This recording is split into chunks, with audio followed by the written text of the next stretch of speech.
Udah berapa banyak koleksi senjata yang dimiliki di museum ini, dan senjata apa aja saja sih yang sebenarnya nggak dimiliki oleh museum-museum lain gitu yang ada di Bogor? Alhamdulillah ya, sekecil apapun ini museum, malah di Bojongkokosan sendiri sebagai tempatnya pertempuran yang hebat ya, paling hebat ya di Bogor ya, di wilayah Bogor Kabupaten Sukabumi, itu dengan di Gekbrong Jamudipa ya. Kan di Bojongkokosan juga ada ini ya, ada apa? Palagan ya? Ada Palagan, ada museum. Tapi replika kebanyakan. Replika. Ini asli. Jadi sekecil apapun jarum peneliti di sini asli. Merekam kejadian sebelum 45, sebelum dan sesudah. 45. Karena kan ini ceritanya kan ini udah punya Jepang ya. Ya kan? Dan bisa sedangkan kita sudah merdeka. Ya, tahun 45. Datang sekutu Inggris. Ya kan?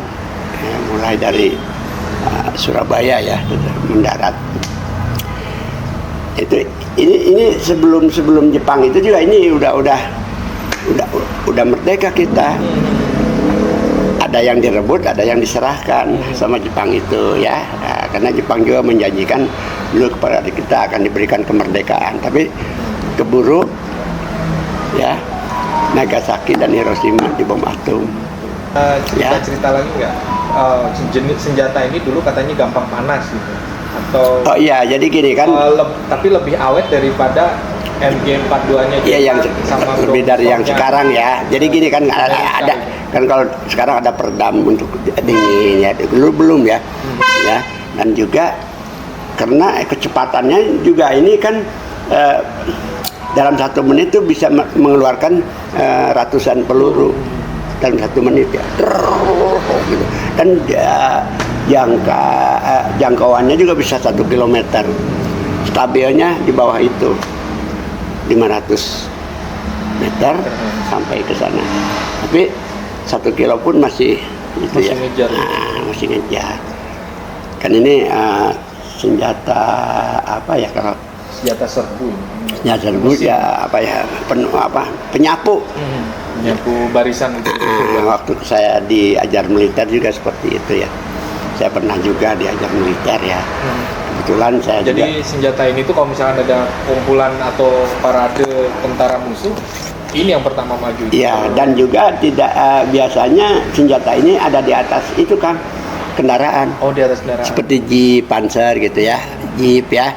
Jadi tidak dipakai di bawah itu seperti itu karena berat. Itu waktu kita merampas dan itunya juga mungkin dibawa-bawa ke hutan tuh antara harus 5 orang karena berat kan. Dan fungsinya kalau untuk mengaktifkan senjata ini ya, itu ada 3 biasanya, maksimal 3 tuh. Karena satu yang menghitungkan peluru ya. Iya, untuk ini peluru. Satu yang nembak, kedua untuk melihat siapa tahu ada musuh di belakang di mana gitu, untuk mengamankan. Biasanya 3. Iya, Juki Kanjun. Ini Kanjun. Itu hebat kan itu. Hebat. Coba sampai sekarang masih utuh kok. Iya. Itu. Pesawat tuh kalau membom itu tidak di atas kan. Set itu ya. Nah, ya itu. Itu bisa juga kalau gimana berapa kaki ya. Atau berapa meter dari itu bisa dihantam juga sama ini. Karena kan kalau pesawat itu peka kan, asal ketembak sayapnya atau itunya langsung.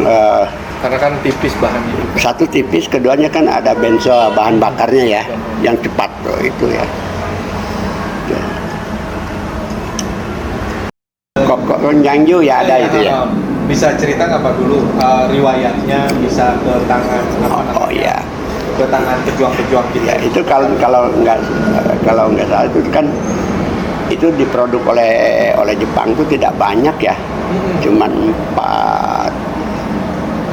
46.000 atau 4.600 ya, nanti bisa dilihat lagi antara itu aja ya Pak obatnya.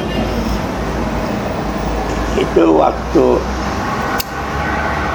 Jepang Nippon mau menguasai Asia itu ada senjata ini di mana juga di Burma di itu ya, pokoknya di Asia ya, termasuk di Nusantara Indonesia ini. Nah itu kan itu rampasan dari Jepang, dari para pejuang. Nah ini dari pejuang yang mana ini? Apa pejuang yang dari Depok, apa yang dari Cibinong, mungkin atau dari Pamijahan? Jadi saya ini ya, kalau saya kan apa yang ada di sini seperti ini adanya. Harusnya ya. Setiap pemberian itu ditulis ya dari kami, dari ini ya. Kami adalah dari nama saya ini, saya pernah bertempur di ini ya, tahun sekian saya merampas senjata itu. Jadi para pejuang itu saat itu waktu tahun 57 ya, 10 November diresmikannya juga oleh era Akosasi. Kan ini bukan gedung liar ya, ada yang mendirikan, ada yang meresmikan, cuman dilupakan. Nah itu waktu adanya pertempuran di berbagai daerah itu menyerahkan bagian dari apa yang pernah ada ya itu untuk supaya tidak tercecer kemana-mana, keduanya untuk dipelajari oleh generasi penerus kan. Jadi seperti ini, jadi keterangannya cuman ini ya, tidak ini. Jadi nggak banyak keterangan yang didapat di sini. Harusnya berkembang. Nah, mungkin gini ya Kang, kita memaklumi dulu tuh waktu itu. Ya pokoknya ya ini dah ya, ini itu ya. Ya, untuk menyelamatkan tidak udah bagus ya, tidak tercecer kemana-mana gitu. Cuman itu ya. Dan ini dipastikan sudah